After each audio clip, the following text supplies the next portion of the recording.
We have tonight with us guest speaker, Matthew Young. Matt is the president and founder of the Finch Research Network. He's lived in central New York for almost 25 years. And during this time, he's studied everything from orchids and bogs and fens, and of course, all the way up to birds and specifically finches. Matt received his bachelor's of science in water resources with a minor in meteorology at SUNY Oneonta and a master's of science in ornithology at SUNY ESF here in Syracuse.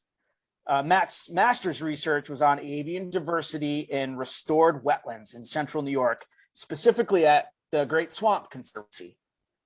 He was a regional editor of the King Bird for a good while, the State Ornithological Journal in New York. He was an adjunct professor at SUNY ESF, Cortland, and teaches an intro to birding class for Cornell University, and is the board chair at the Wetland Trust, in addition to a lot of things. But I will let Matt take it over from here. Matt, thank you. Yeah, thanks for having me, Jason, and thanks Onondaga Audubon. It's always great to do these presentations. It's been, I think I was, before I got on or before other people joined us, I was talking to Jason and Allison that I had last done this when Jerry asked me to do this, a somewhat similar presentation that has evolved a lot over the years now, back in about 2005, 2006. It's great to see some familiar faces, Sarah and Mary and Jim. It's been a long time since I corresponded with Jim as well up at Sterling. So it's always nice to see people on the home turf here. But anybody that's known me has always known me to be kind of pretty obsessed about finches and orchids. We could talk about that in the future another time. But this is me actually down in Scott, New York, at the south end of Skinny Atlas Lake, actually. I had a friend of mine, Speeder, Melissa Grew, took this photo last year of me feeding redpolls. And there's some Finch Research Network attire or apparel that I have on there. I always like to give a little bit of a background how I ended up where I'm at today. And so really my journey with birds, as Jason said, my background was water resources and meteorology. I was a meteorology I'm still to this day a bit of a weather nut, always have been, always will be. But I had finished the degree at SUNY Oneonta in '95.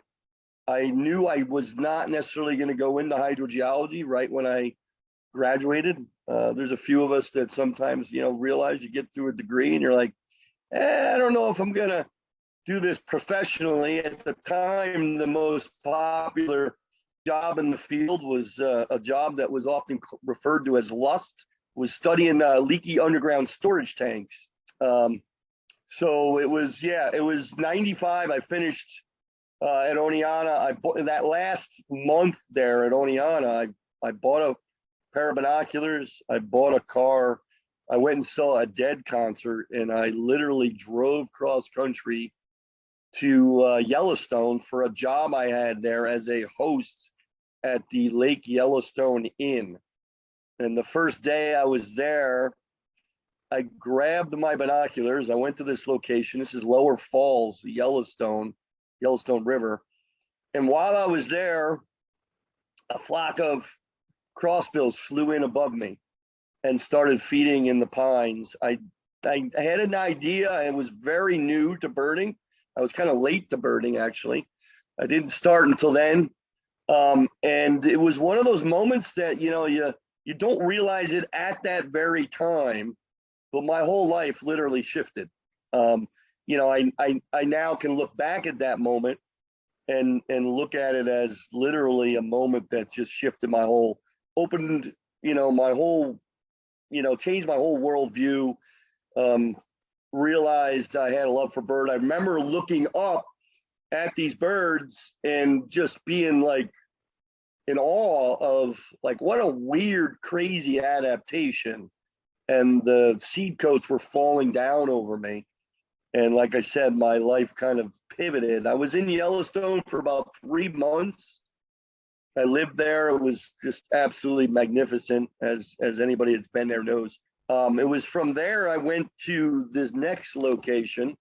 That's Mount Adams, which is the kind of the forgotten mountain in the Cascades. I took a position after I was in Yellowstone in AmeriCorps. It was the first real full year of AmeriCorps in '95. And it was one of the only residential environmental kind of oriented only programs in the country. 32 of us came from all over the country. We lived in a Forest Service barracks in the Gifford-Pinchot National Forest at Trout Lake, Washington. And I just worked on a number of projects. And it was there that I was starting to bird with a local that his family had settled kind of the valley. He was an expert naturalist, and he would lead these bird walks. And it was there that I realized I had a gift for audio birding, and that I could hear something once or twice, and I could kind of remember to ID it. And that's how then I ended up working at the Lab of O for over 2 different stints for 15 years, doing editing sounds at the Lab of Ornithology. And it was on walks while I was in the program, in the AmeriCorps program. We would hike into these wilderness areas, this colleague of mine and we were looking at absence presence of pine martens and lynx, and we had these carnivore camera sets. And it was on those snowshoe treks that winter that really my love of finches really just took off, because it was, in the West, it's a coniferous forest, and you really get, finches are much, much more common in a lot of ways, particularly crossbills and siskins and things like that. And they were the one group of birds I could always rely on these snowshoe hikes. You'd see flocks of siskins just dancing along the treetops and crossbills jipping over. Just to give everybody a little bit of insight of that moment at Yellowstone that kind of captured me, and my whole life kind of shifted, is just the feeding mechanism of crossbills.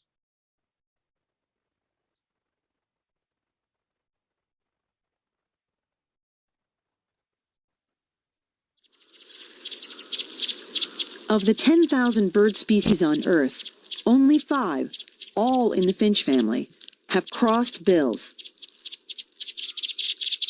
The white-winged crossbill is found in the higher latitudes of North America, traveling from coast to coast in large flocks in search of white spruce trees. Females are greenish-yellow, males red, and both have 2 distinct white bars on the wings. Their unique crossed bill, with the lower mandible curving under the upper maxilla, is adapted to reach heavily protected seeds found under tough cone scales. To reach the seeds, a white-wing places the tip of the curved lower mandible against the cone while inserting the upper maxilla under the scale. Beak partially open, the bird uses the curved mandible as a lever, twisting his head as he pries up the scale. He eats the seed, discarding the husk.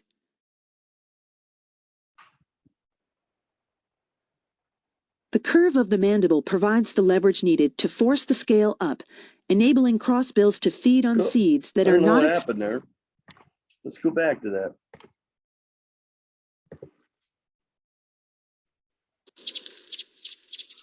To reach the seeds, a white-wing places the tip of the curved lower mandible against the cone while inserting the upper maxilla under the scale.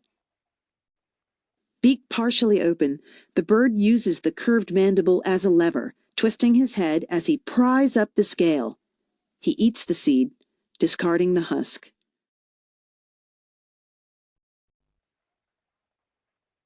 The curve of the mandible provides the leverage needed to force the scale up, enabling crossbills to feed on seeds that are not accessible to other species.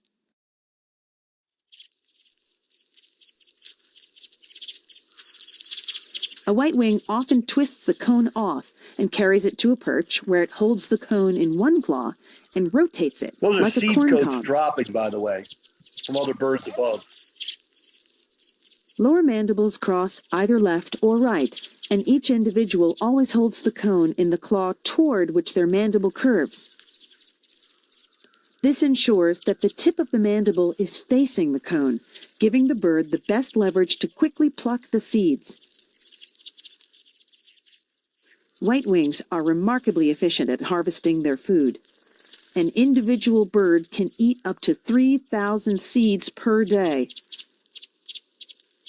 Crossbills are able to swiftly bypass a conifer's armor as a direct result of their specialized beaks, an excellent example of evolutionary adaptation. So that was actually a flock of whitewings that were in Shenango County in 2008, and I brought the crew out there, Cornell, when I was working at Cornell, and we took the footage, and then I helped write the narration. It's a wonderful piece. Whitewings right now, this is the second best year I've ever seen in the Adirondacks for whitewings breeding. They're singing. I just did a trip to the Adirondacks 10 days ago, which, Herkimer County and kind of almost Furd's Bog is part of this, what's it, county, Kingbird Region 5, is it, or 3? I can't remember, but you can find, I did a 3-day trip up there kind of as part of a Finch Research Network trip. I had my main blog writer, Ryan Mandelbaum with me, and we had over 200 red crossbills and 110 whitewings in a 3-day trip in Long Lake and kind of the central to southern Adirondacks. There's an area, Piseco Lake, that has huge flocks of reds right now, singing and kind of courting one another. So not too far from this area. And I know Bill did a trip to Forestport, which is, I don't know, what's it, maybe 45 minutes from Syracuse a week ago, and he had red crossbills and whitewings as well. So it's going to be one of the better for documenting nesting finches, which a lot of people don't actually realize. Crossbills breed in the middle of the winter. They can breed in the summer too. They'll breed in 2 cycles, really. July, August into September when there's new developed cone crops, and then again in January to April, utilizing the last remaining cone crops. So pretty unbelievable. There was a road up there, Tahoe's Road, as you kind of go through the kind of north to the base of the high peaks. There's a mining town, old mining town on Tahoe's Road, and there was a road there that we were surrounded by singing whitewings and red crossbills, with a goshawk that was calling overhead, by the way, too, which was pretty spectacular. But anyway, last year we had this incredible super flight of finches. Last year, kind of the finches came to us. This year is a bit of a different dynamic. You kind of have to get out to where the finches are. Why such an eruption of finches last year? It was kind of a combination of 3 different things coming together, lining up to lead to such a super flight last year. And when I talk about super flight, the way to define that is all 8 of the eastern eruptive finches or boreal finches moved in numbers outside of their normal typical range into the southern parts of their range. And all of them did that last year. It was pretty much the third best year in 25 years. The 3 things that came together is there was a generational cone crop on spruce the year before, which led to high reproductive success. And there's been an ongoing spruce budworm outbreak through the boreal forest in Quebec and Ontario. A lot of people don't realize, they think of spruce budworm as the spruce budworm warblers, leading to boom bust cycles in their population numbers. Those are like Cape May warbler, Tennessee warbler, bay-breasted warbler. But evening grosbeak and purple finch and even pine siskin and the other finches will utilize budworm as well. Anytime you pretty much have a overabundant, high protein resource that's easy to feed their young, most birds are going to use it. But evening grosbeak really is a budworm specialist.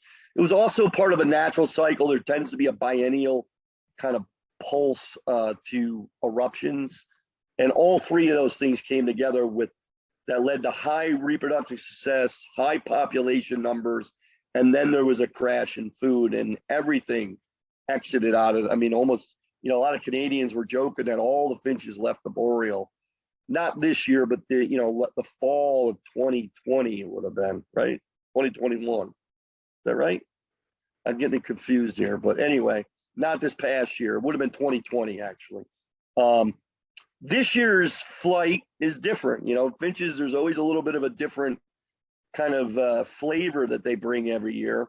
There's a lot of breeding finches but you got to go out and kind of find them in the best coniferous pockets right now. And I think, if as far as documentation goes for the breeding bird atlas, this is going to be the best year to document breeding crossbills and siskins in the state, probably, or actually it will be. White wings in particular. We do have red crossbills that breed in New York every year in small pockets. There's also an echo flight, meaning that there's kind of a bit of a leftover or a kind of follow-up small flight. Most times will happen after a super flight. So numbers are still high, and you're going to get kind of some of that flight that will come down again to the finches. We thought the evening grosbeaks would move a little bit more this year than they have, but red poles are actually around a little bit more than we thought they would be too. And I think the red pole flight is going to pick up a little bit. Now, this year is by no means lots of finches, but they are around. I mean, purple finches are probably the most common in central New York, and that's not that common in January, February to see the numbers of purple finches. But they're out in the woods. Again, they're feeding on wild food for the most part. So I don't expect people to really look at this kind of primary drivers of winter finch eruptions, kind of food sources. As you can see, there are super flights. There's been 3 in the last 25 years. 97, 98 was an absolutely unbelievable year. The winter finch forecast started in 1999 officially. Ron Pittaway wrote the winter finch forecast for a number of years. A lot of people don't realize I actually did the lab. When I was at the lab, my first stint at Cornell Lab, I did the lab's first eruptive winter finch survey in the same year, 1999. A few years after Ron had started the winter finch forecast, I started to do the crossbill section of the forecast for him. And really, quite frankly, the winter finch forecast, when we launched the Finch Research Network, one of the main drivers of finch fans for the last few decades was this winter finch forecast. It's one of the more highly anticipated ornithological birding articles of the year when people want to see if there's going to be any finches around. And so Tyler Orr is now the new finch forecaster, and he is on the board of directors of the Finch Research Network as well. So I'm going to kind of go through finches and do a little bit of a comparison from last year to this year. I always call, it's a terrible name, purple finch, in my opinion. It's not really purple, and it's more of a raspberry wine. I call it a harbinger finch because it's often the first of the finches that starts to move out of the boreal and can be indicative of what is yet to come for a winter. So yeah, usually first to erupt. Biggest eruption years, they can be noticeable all the way to the Gulf Coast. There's 2 subspecies with very different flight calls. A lot of people don't realize this. There's a Western Californicus subspecies in the east is the dominant purpureus. I'm actually writing a paper with a University of UC Davis professor that's also on the board of directors of the Finch Research Network, and one of his students on the actual differences in the flight calls of purple finches. It's also a budworm specialist. It's not at the level of evening grosbeak, but it is probably the second one of the finches that really the populations tend to boom bust to some degree around budworm outbreaks. So this was last year's map, October to March. So last winter, You can see here with the deepest purples that there's the unbelievable flight all the way pretty much to the Gulf Coast last year, and even into Central Florida. You look at this year's map, again, there's birds all the way down to Florida and the Gulf Coast, but much lighter purples, much darker purples in the Northeast. Red poles, chatterboxes of the finches, they just never really, they're always just chattering away. Are the most northern of the eruptive finches. They tend to follow birch and alder catkin crops. And it looks like hoary and common red pole are very likely going to be lumped soon. So everybody can kind of expect to lose a life bird from their life list. I think they're going to all be lumped. And so this was last year's map, much bigger eruption over the Northeast, eastern states. There was more of a deeper push in the south. This year's eruption tends to really kind of deeper purples in the Great Lakes. But you can see down here, pretty light and not really much down here. Pretty good eruption out west. It's been interesting. I think we're going to see an increase of red poles. And we're already starting to see it. There's actually some birds, quite a few birds along the lakeshore right now. If you look at an eBird map for just the last month. And it's not unusual to see a late developing red pole flight. There was a really big, the Northeast really has, and really in Ontario, has the best belt of food for most of these finches this year. So a lot of the red poles come pouring out of the Maritimes this year and even points northward, and then they hit this wall of food just to the north of us. So that's why we haven't seen much in the way of red poles this year, but they're out there. We did have one on our trip last week in the Adirondacks. So yeah, frosty pole, I always call hoary red pole. Last year, there was a lot of hoary red poles around last year, comparatively speaking. But we're going to lose that as a species. I'm almost guaranteed. So yeah, most northern, one species comprised of 4 subspecies. So you're going to have this situation of Acanthus flammea rostrata, and it'll be Acanthus probably flammea hornemani, Acanthus flammea exilipes, which is our southern hoary red pole. And this is the map last year. And this kind of is really where you can kind of dial in the differences between the last 2 years of the red pole flight. When you get big red pole flights in the Northeast, that's when you see the most hoary red poles. You can see there's birds down into Pennsylvania last year, really nothing in the West. This year, there's not a one in the entire Northeast of hoary red poles. They just hit this wall of food and they stopped. But you can see there's a sprinkling of them out west. So pretty good flight of them this year out west. Great Lakes, really, Western Great Lakes, lots of red poles this year and last year. Siskins, Dancers of the Sky, I just absolutely think they're probably the dullest in color of the finches, but I think they're the most spectacular flyer. When it comes to flight, they're just so buoyant when you see a flock of siskins flying around. But they're generalists. They're the most generalist of all of the finches. Part red pole, part goldfinch. Part red pole in that they'll also feed readily on catkins. Part goldfinch because they readily feed on weed seeds.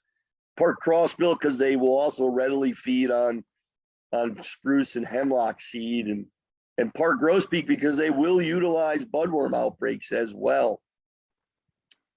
Again, last year, just an unbelievable flight. There was such an unbelievable flight. It was only the second time ever they were documented as flying at night.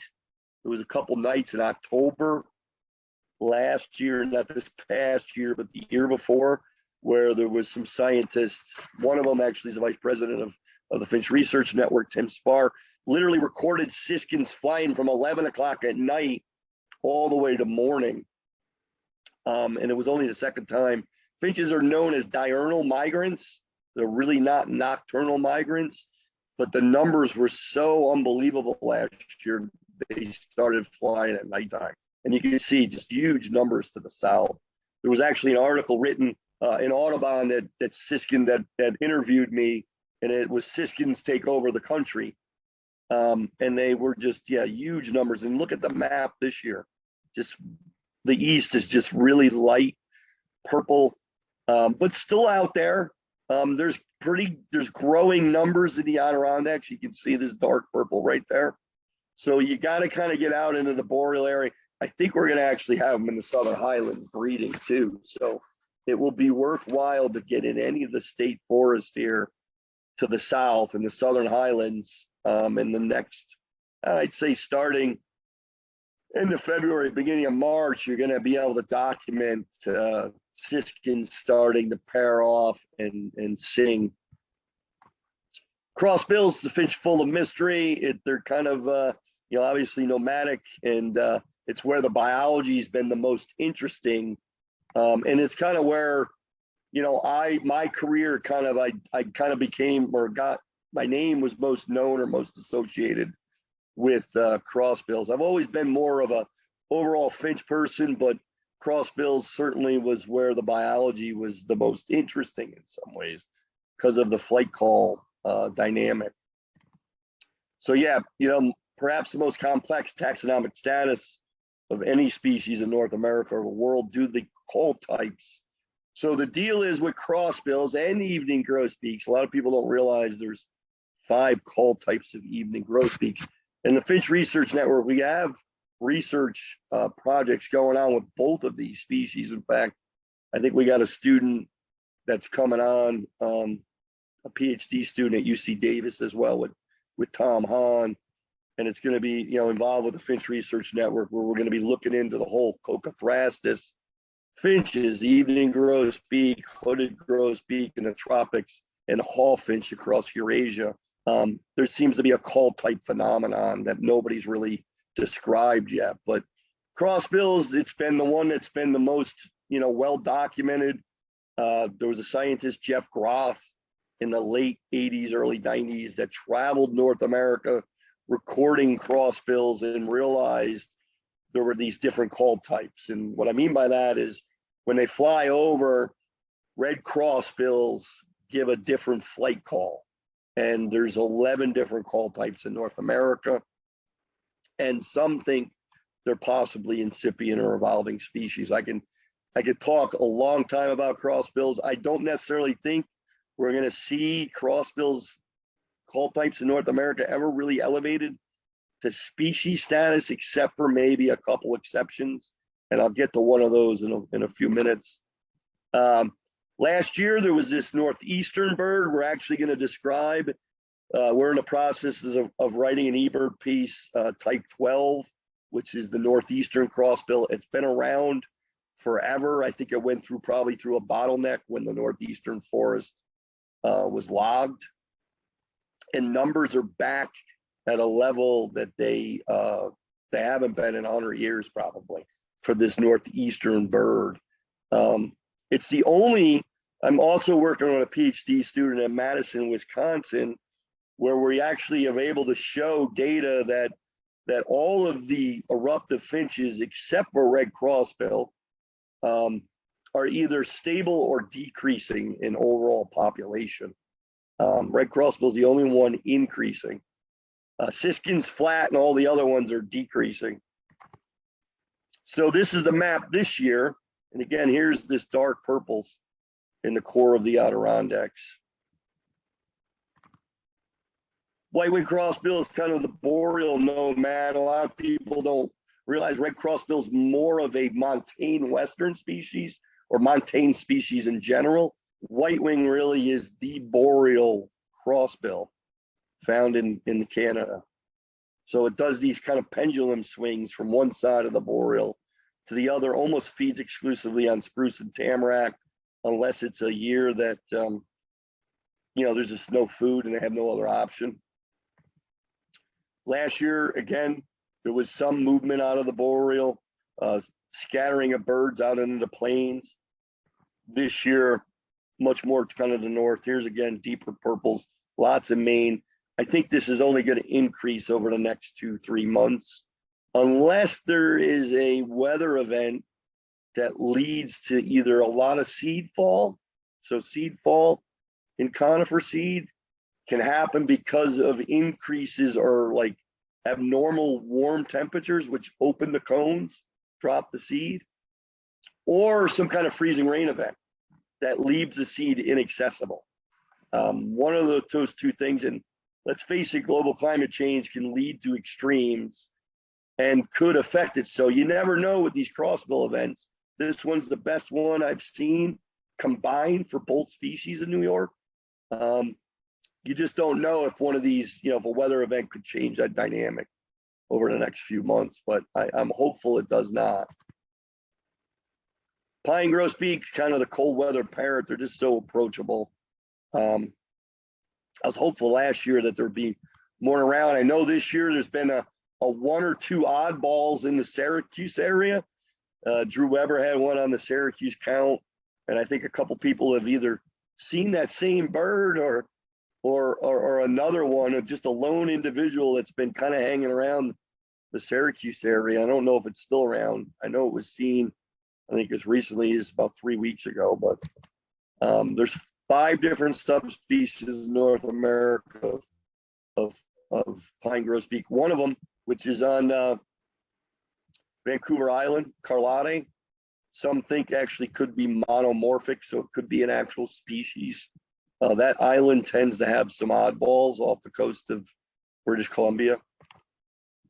Last year's event, again, lots of birds. I mean, there were birds in Rochester, and there were lots of birds down towards kind of Troy, Albany area.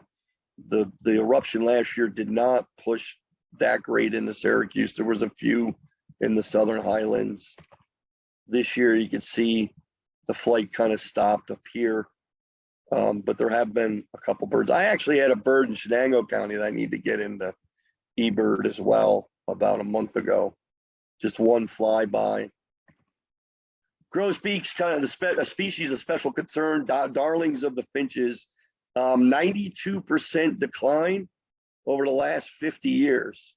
The Finch Research Network is involved with a collaborative continent-wide species road to recovery plan for this species. We just collaboratively landed a grant where Finch Research Network is a subcontractor to try to get to the bottom of what's going on with evening grosbeak.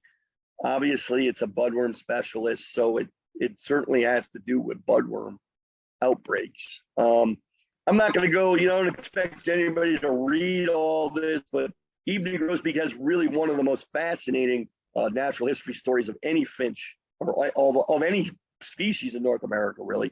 They actually were not documented breeding in the Northeast until about the 1940s. They were not part of our avifauna at one point, really. It was the late 1800s that the first flights were documented. And then it was, once every decade. And then by the 30s and 40s, they became more common. And a lot of people think they followed what a lot of people call the baited highway of box elder plantings. They love the samaras on box elder. And as these flights increased in periodicity, they then landed in the Northeast, found that there were these budworm outbreaks that were going on 1945 to 55, and then 68 to 88. And then they started to stay and utilize the budworm outbreaks and started breeding. Numbers have fallen off, like I said, 92% in the last 50 years. Last year's flight was the best flight we had seen in 20 to 30 years. They were, yes, all the way to Florida. There was a few birds in Florida last year. This year, not much of a flight at all. We had 2 birds in the Adirondacks last week. So there's the decline that's the map through 2018, just kind of falling off the map from 1970 to 2018. We've had 2 flights in the last 3-4 years, though. There's 5 different call types. Like I said, we only see type 3 in the east There's this type 5 bird in the Mexico area. Type 4 is the Southern Rockies bird.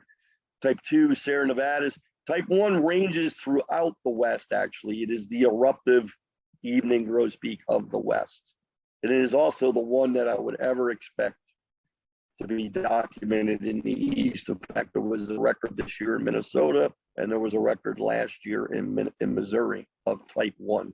That's the furthest east that type 1 has made it.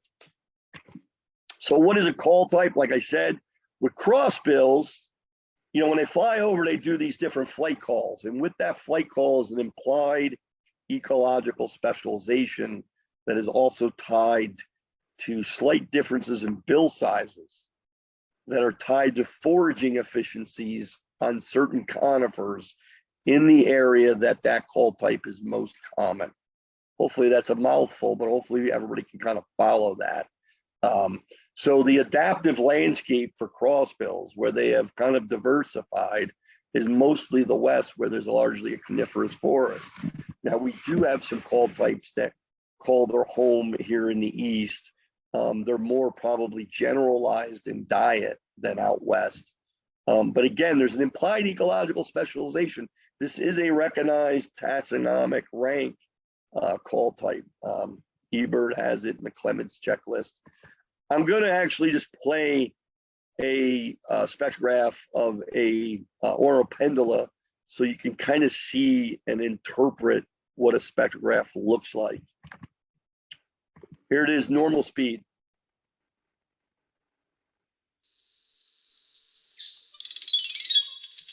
And then here it is, half speed.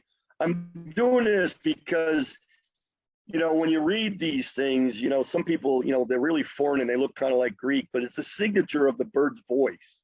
And our brains have a hard time of kind of catching up the speed to the speed of sound in normal speed. But when you play it in half speed, your brain can process it and catch up to it better. So I'm going to play this in half speed. And you can really see the descending quality of the sound.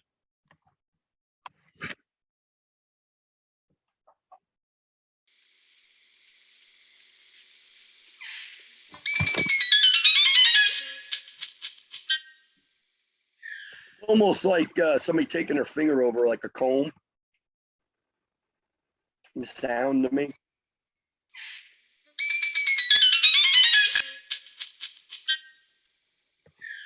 So evening grosbeaks, I'm not going to get into it too much. We only really have type 3 here in the East. I'm going to play a couple of them. These are the differences in the spectrograms.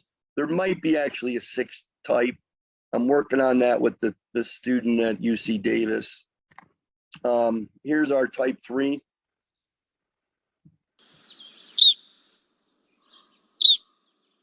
Kind of burry sounding. There's the look at the spectrogram. Here is type 4. It's not that dissimilar. It's a shorter compacted flight call, but it is not that dissimilar to type 3.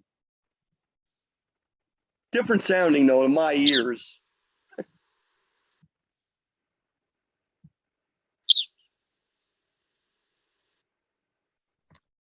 Oh, let me go back to that again. So yeah, let me just show the, so you can kind of see there's more of a kind of an upward down up component, where this one's kind of a down up, and then it's a longer duration call than the one down below here. Anyway, back to red crossbill. I want to play this amazing footage that Tom Johnson took of a red crossbill foraging. Again, I don't think he'd ever add too much video to presentations just to keep the people from nodding off. And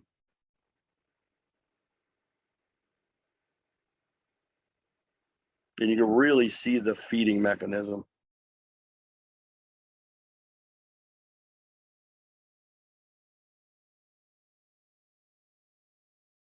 Look at that tongue.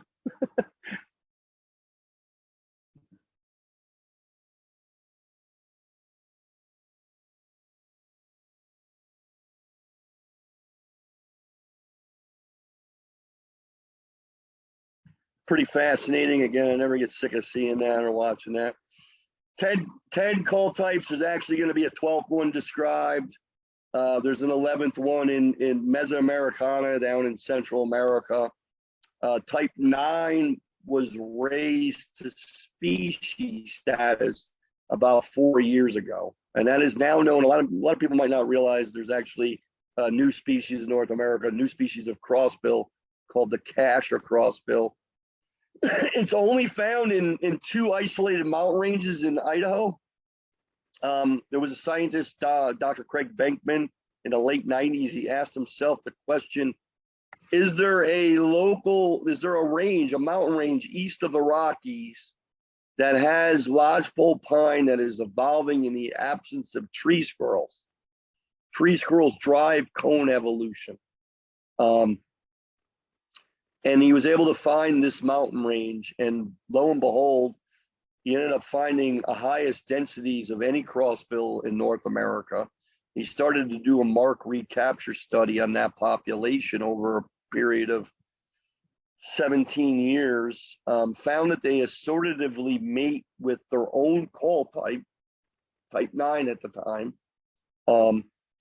99, greater than 99% of the time. Type 2s and 5s regularly come into that mountain range, and they also will breed there in much lower densities. But Kasha crossbill type, which was type 9 at the time, was actually breeding at 99%, and they were a resident population. Now, the interesting thing is 50% of the habitat burned, not this past summer, a summer before, and it was the first record. There was a blog written for the Finch Research Network just a week ago on a record of Kasha crossbill recorded in Colorado. But it was actually designated as a species based on assortative mating 99% of the time, correctly assortatively mating, resident population, at least up until this one event that was just registered or recorded in Colorado. The genetics showed them to be monomorphic as well, meaning kind of a single lineage. And when he did the study on the morphology of lodgepole pine in the South Hills versus the lodgepole pine in the Rockies, he was able to find that the trees were actually putting more energy in the Rockies towards thickening of the distal stalk. The distal stalk is where the cone attaches to the tree. That's where the squirrels bite and then they drop it to the ground. And when you actually measured the morphometrics of the cones in the South Hills, the scales of the cone were that much thicker than in the Rockies, meaning that if you take the pine squirrels out of the equation, the tree was putting energy into thickening of the scales, so the crossbills had a harder time getting at the seed. So it's an interesting coevolutionary arms race when it came to this particular species. So I'm going to jump into now just the crossbill call types that you can come across in our area. So, back in the early 2000s, I started to record crossbills, and I found that in the Southern Highlands, Morgan Hill State Forest, Mother Hill State Forest, and all those beautiful state forests to the south of our area, this type 1 was relatively common. I could almost always find a few of these birds around. It is most common in the Southern Appalachians. It always fascinates me that when you go into the Adirondacks, there's this type 12 bird that we're going to describe, this northeastern call type, and then you go into the Southern Highlands, you almost get entirely type 1s. I did not find a single type 1 last week until I got into the very southern Adirondacks. Everything else was 12s. Now, last year, type 12s, which again is what we'll be describing here soon, we had not come across type 12s that often south of the Adirondacks. Last year was an eruption year for them. So there are some to the south of the Adirondacks right now. So it'll be interesting if there's going to be a little bit of a range shift in these two call types moving forward. I describe these these maps will be updated, and they'll go into the book that I'm working with Lillian Stokes. So there's a kind of a core zone of occurrence where a particular crossbill is most common. And that is where they kind of are most adapted for feeding on the specific conifers that are found in that area. But they do have these zones of like zones of eruptions that they'll move to, that they can also kind of figure out a way of getting by. A lot of times they move to these zones of eruption based on the morphology of the cones matching or being similar to what they find in their core zone of occurrence. So here's what type 1 sounds like.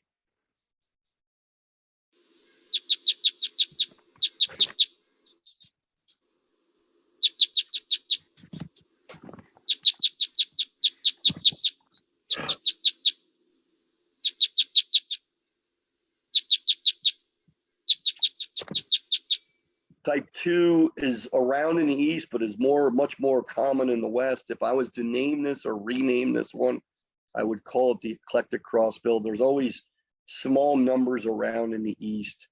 That first one is kind of a descending quality. This one's pretty similar. It's just a lower frequency range.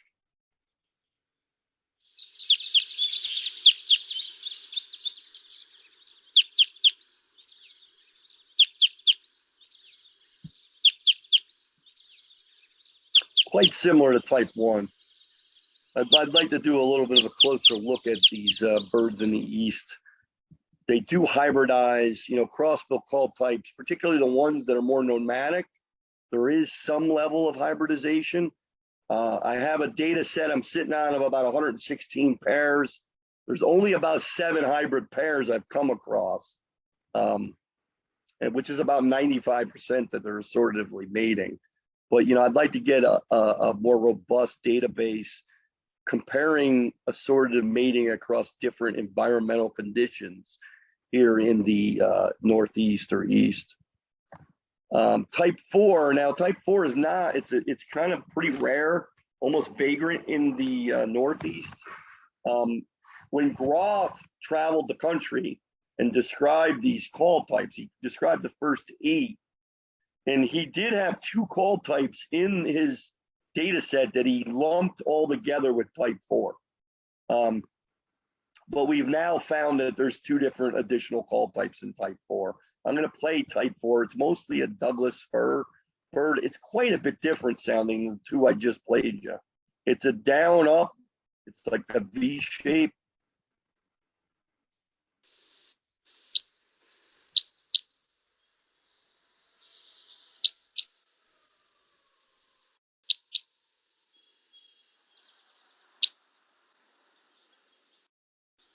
Now, I understand that, you know, this is all relative. I've listened to far too many crossbill recordings for any healthy human being. There's 11,000 recordings of crossbills in the Macaulay Library, and I've listened to just about all of them. Now, this is type 10. Since Groth described those first 8, there was type 9, which became Kasher crossbill. Then type 10 was described along the west coast in the Sitka spruce belt. And it is just an upslur. It's just an uptick. Again, quite a bit different sounding to my ears.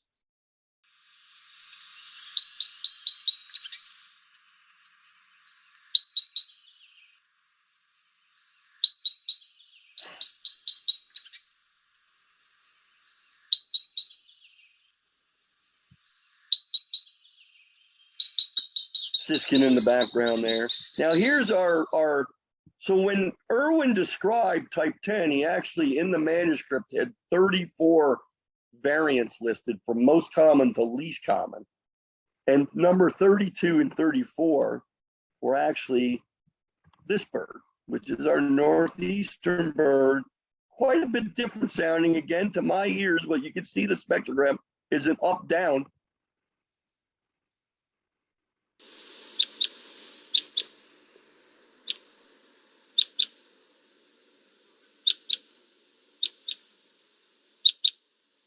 That's our most common.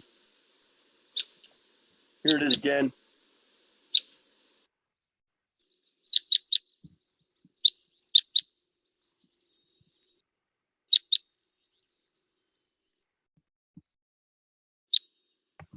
And here's the proposed map for type 12, what it would look like. It's again most common in the Northeast.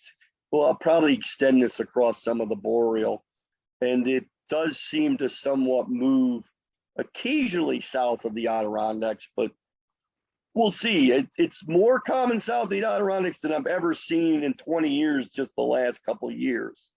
You know, and that's what happens with these birds. They kind of move around, and it's almost like a founder effect kind of thing. If they find an area that they can kind of get through the year feeding on a variety of conifers, there's really two ways crossbills can form quasi-residency. One is either, you know, feeding on a single reliable cone crop from year to year, like a species like lodgepole pine produces one of the most reliable cone crops in the world, or an area with a diversity of conifers with different ripening phenologies, where there's actually something on the menu every part of the year. And when I say every part of the year, really the cone cycle year is when the year starts for a crossbill. That's about July 1, when cone crops form and they develop and they become ripe for crossbills to start utilizing the seed.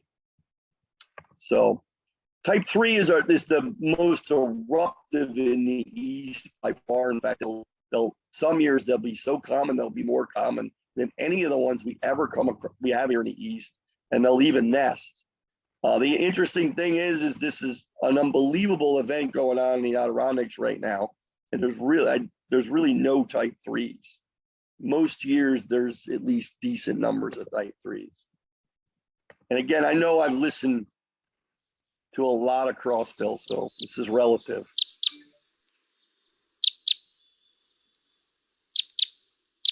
It's kind of a zigzag or an N shape. Kind of flat and a little bit kind of softer sounding to my ears. Oh, let me just go back to that quickly again.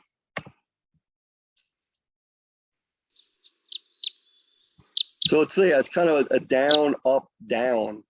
And you know, and I've been blind tested with the 5 most common call types, and I am about 95% in the field with being able to pick these out in the wild. Although as I've gotten older here, my ears are, you know, distance is starting to get a little bit wonky. But so yeah, the Finch Research Network, this really is something that's been somewhat in the works for the past. I was leading a Victor Emanuel Nature Tour Cornell lab trip in Montana. It was an owl trip with Denver Holt, who actually founded the Owl Research Institute. That I kind of floated this idea to Denver, and he liked the idea. In fact, the Owl Research Institute has been around for about 30 years. And he told me when I was on the precipice of launching this thing, and I was having discussions with the lab at the time as well, he said, don't think just crossbills, think all finches, which was, you know, kind of a, you know, music to my ears, because I've loved all finches just as much equally over the years. It just happens to be that the biology has been most interesting in crossbills.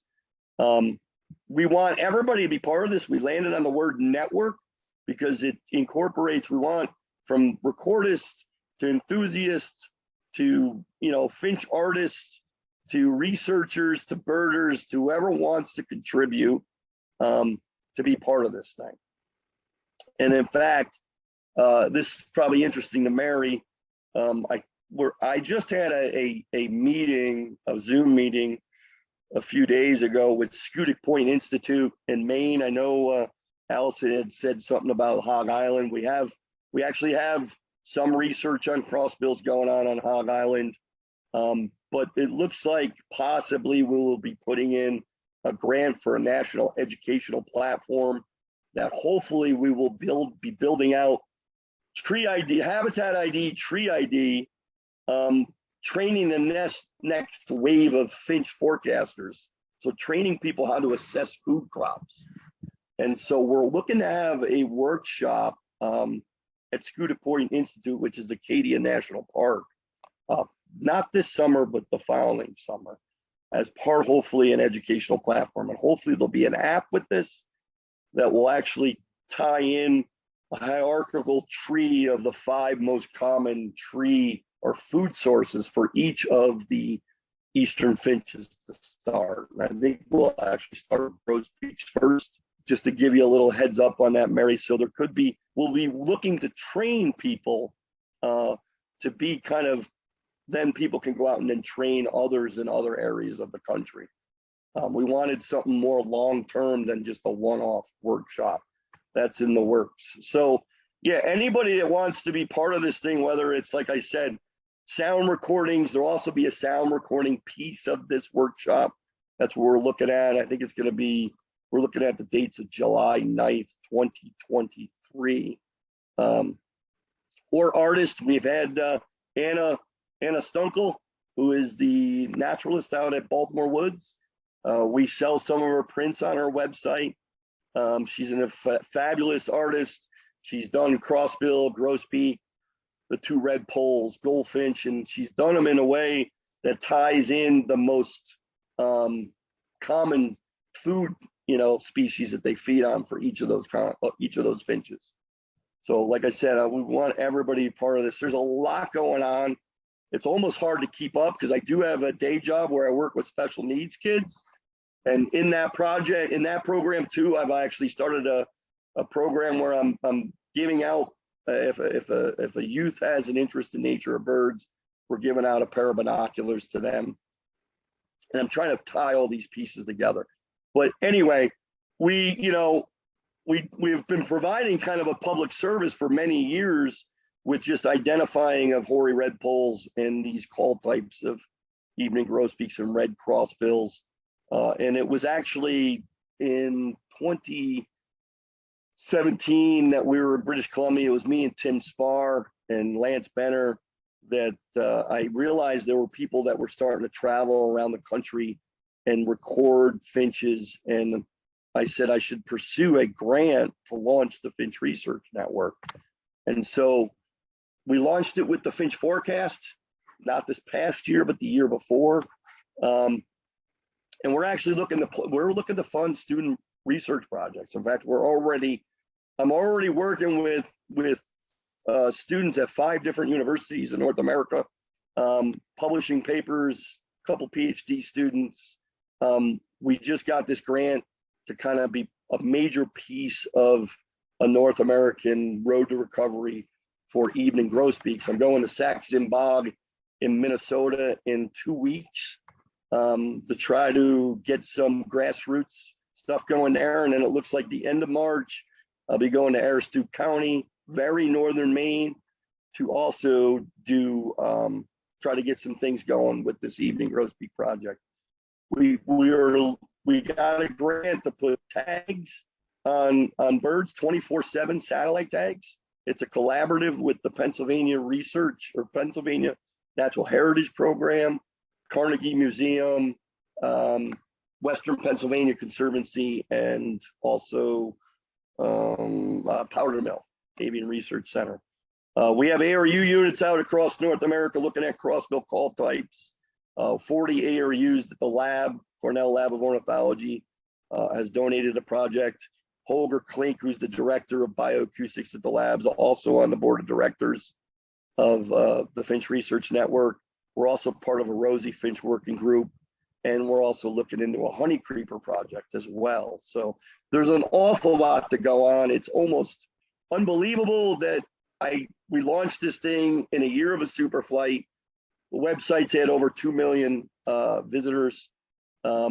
This is a grosbeak project like we're looking at, like I've been talking about, looking at the declines. There could be a cryptic species in the grosbeak group. Type 1s and 2s seem to overlap in the Cascades, and we're looking at that as well.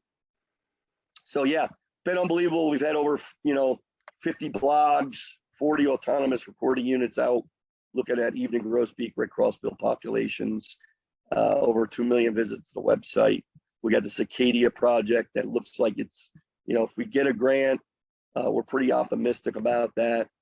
Got 2 lines of apparel. So this is I got this on right here. It's the sweatshirt, the Finch Network apparel code 5 design. did this design. That's Seabird McKean did a great design around the Finch forecast for us. And for those that might not know, I'm in the process, crazily actually writing a book with Lillian Stokes, Finches of North America as well. So a lot of exciting stuff going on. And, we just are incredibly feel blessed that it's been such a success the first 18 months to be able to get this off the ground. We're looking to hopefully have a newsletter starting next Finch forecast, which is always out in September. And we can be found finchnetwork.org, Finch Masters on Facebook or Instagram. And if there was one statement that kind of sums up my interest in finches, this is probably it right here. The genus Loxia kind of brings all of these different areas of research together. Just a fascinating species. And that's all I got. Thanks, though. Any questions? Awesome, Matt. Thank you. Round of applause or finger snaps or emojis or whatever you want. Really awesome. I loved hearing all of this. So interesting. So if anyone has questions, feel free to raise your hand, type them in the chat, or you can just speak up. Matt, I guess I would maybe offer a question to start us here. A lot of these groups are whole Arctic, with these also over in Europe and Asia. I wonder if you have any sort of idea if similar work's being done over there, if there's any sort of international collaboration at that level. There is. So we have one of the guys on the board of directors is Patrick Franke in Germany. I'm also collaborating with Ralph Martin, who is kind of one of the leading crossbill guys over there. We have we have a team that's also working on a sound recognition model that's getting closer. So that's happening. The student that's coming on at UC Davis with Tom Hahn, I should probably give Tom Hahn his due as well. You kind of had Jeff Groff that was on the scene in the early 80s, then Bankman came on the scene. Tom Hahn's been on the crossbill finch research scene since 1986, actually. He had a student that actually is the one that described the call types of evening grosbeaks. We actually have another student coming on. Actually, it's the same student that's going to pick up his PhD project again, and he's going to look at cocothrastic finches worldwide, because we believe that the call type thing is going on not only with the evening grosbeak, but hooded grosbeak, but hall finch across Eurasia. And there could be some cryptic speciation going on there. There are different call types of red crossbills worldwide as well. I mean, they're called common crossbills in Europe. And there's two species over there, parrot crossbill and Scottish crossbill. Scottish crossbill is probably the most controversial bird in the world.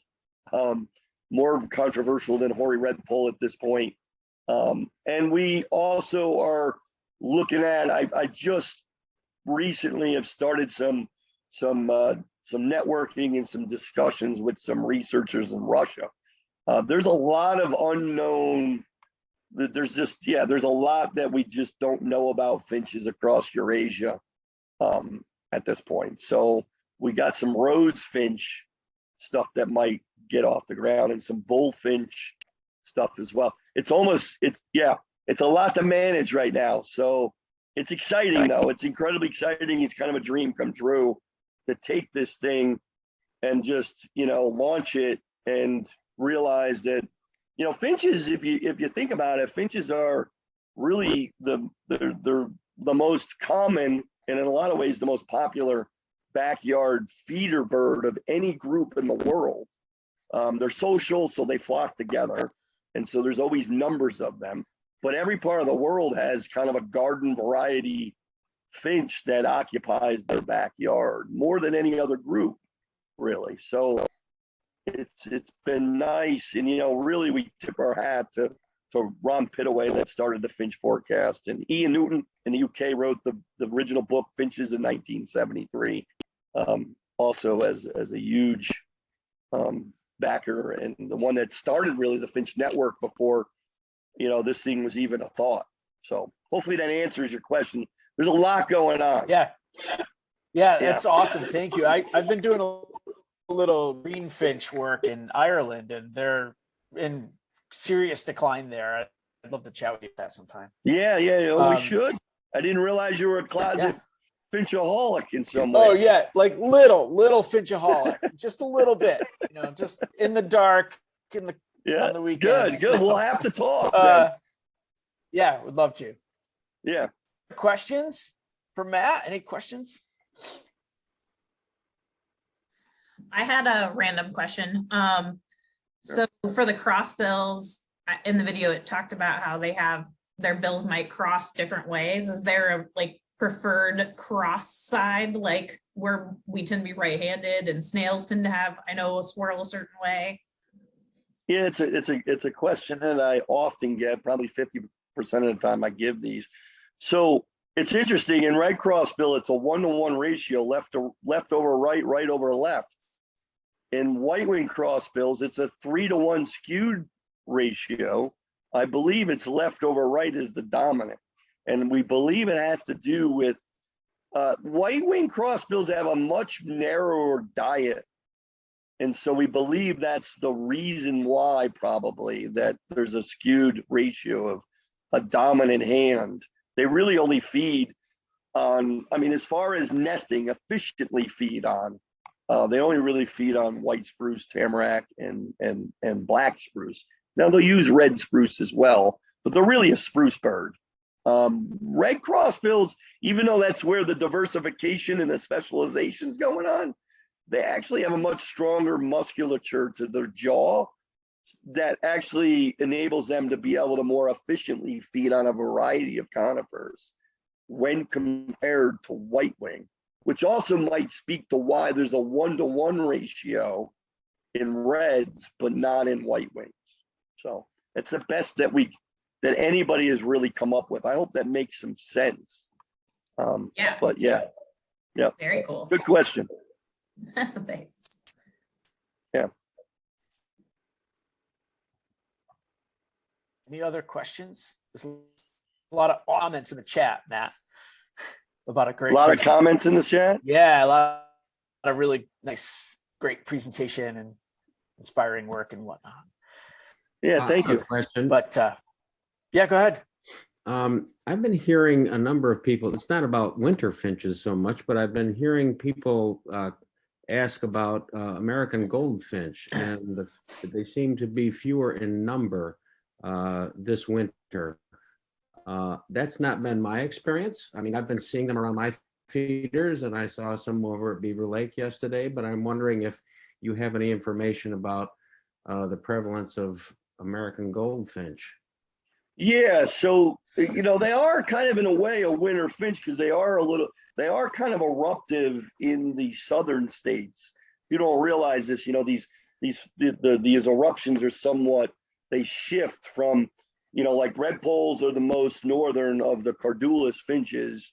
Well, they're not called cardulus now. What the heck are they called? Well, you have the siskin, goldfinch, and red poles are all closely related. So red poles most northern, pine siskins next, and then goldfinches, where they're eruptive somewhat in Florida.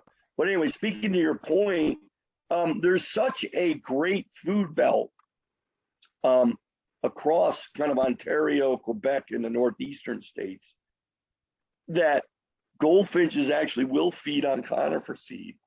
And the thought is this year that the numbers, they just didn't really move out of that zone. We actually had, I think on our trip to the Adirondacks last week, goldfinch was the second most common finch. It's not common to see those numbers of goldfinches out in the wild feeding on conifer seed, but we had a lot. In fact, the amazing thing is, I was talking to you earlier about the Tahowas Road. We had singing crossbills of both species on both sides. The goshawk calling above us. And as this is all going on, which was just spine tingling good, by the way, there was a flock of 50 goldfinches that came in and landed. That's what actually led me to see the goshawk. I'm recording crossbills. The goshawk starts calling, and I'm hearing it in my headphones. And then a flock of 50 goldfinches descend upon this area with a couple siskins.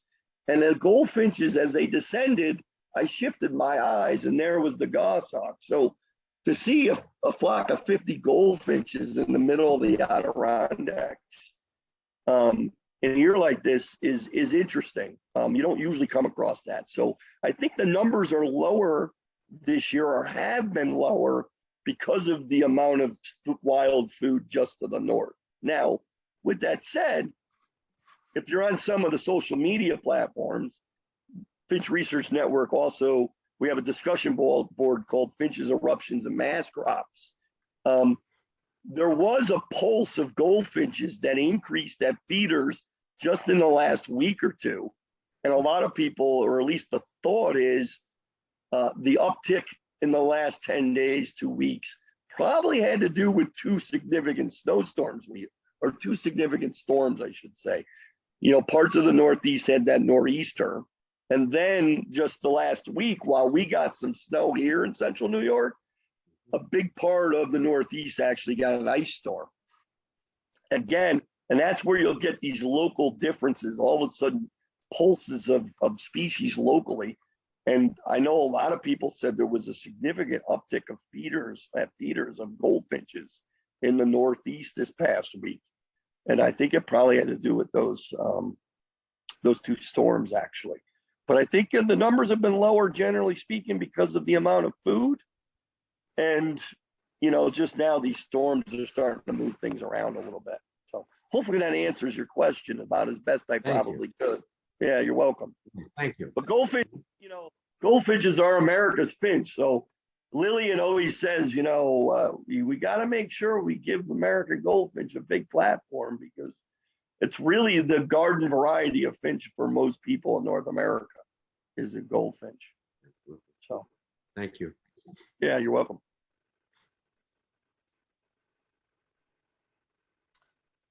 Anything else? Good. Anything else? Are there any other questions?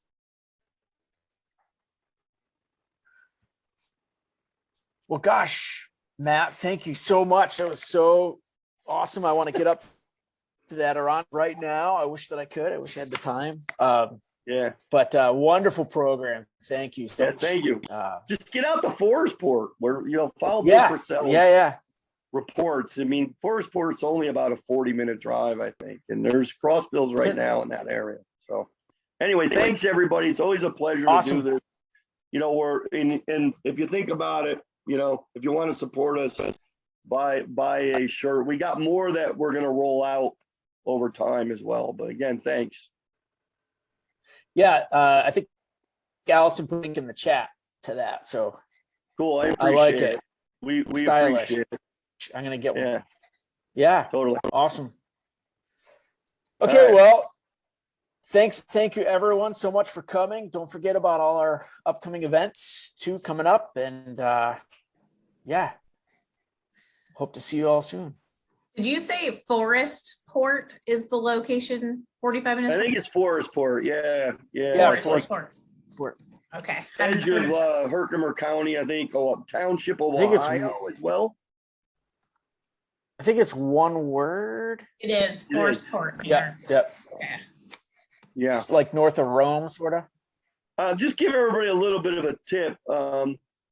Crossbills will feed a lot of times early morning, but if you watch it, you can often get them gritting in the road like 9:30, 10:30, 11 o'clock in the morning. Once they get kind of some food in them, they'll start gritting or salting on the road. Take your time, though.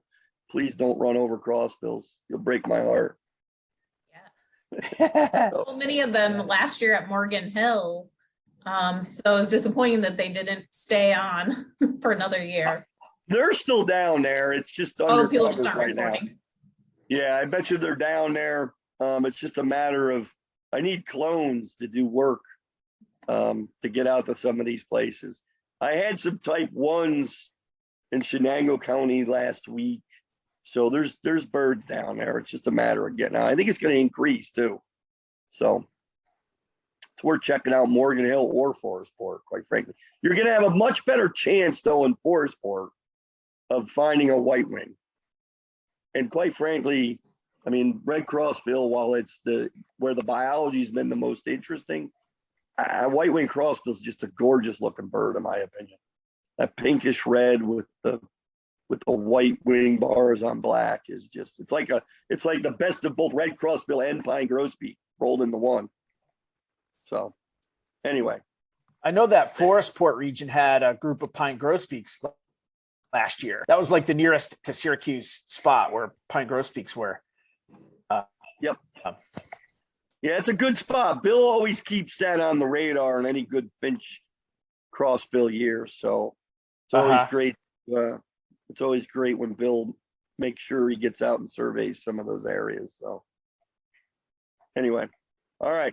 I'm losing my voice, Yeah, so I'm going to check off. Yeah, good. Go Thank rest you. your voice. Thanks, Matt. Thanks, Yeah.